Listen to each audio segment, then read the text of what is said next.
আসসালামু আলাইকুম। আপনারা সবাই কেমন আছেন? আশা করছি ভালো আছেন। আজকে গিয়েছিলাম বোনির বাসায় যাওয়ার পরে বোন বললো আমার বাসার কাছে মেলা লাগছে। তারপরে বললাম যে চল যাই। তারপরে তো আমার বোনের দুই ছেলে সেই খুশি যে খালামণি আসছে, তাহলে মেলায় যাব। তাছাড়া এমনি ওদের মেলায় নেয় না, দুইটা তো এদিক ওদিক খালি দৌড় মারে। ওর মার সাথে গেলে ওর বাবার সাথে গেলে পরেও। তারপরে হলো আর কি কোনো কথা না বলেই খুব খুশি আমার দুই বোনের ছেলে যে খালামণির সাথে মেলায় যাব, ট্রেনে উঠবো, তারপরে হলো নাগরদোলায় উঠবো, বিভিন্ন জিনিস খাবো, মহা খুশি। তারপরে দেখতেন আমি তো একা গেছি।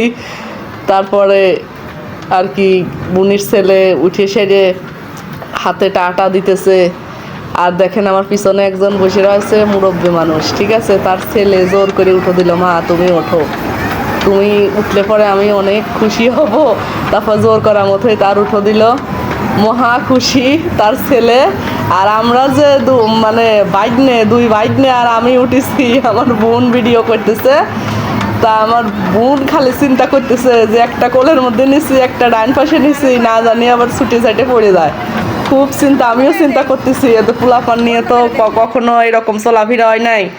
তা যাই হোক, নামার পরে এদিকটা তো টিকিট কাটি নাই।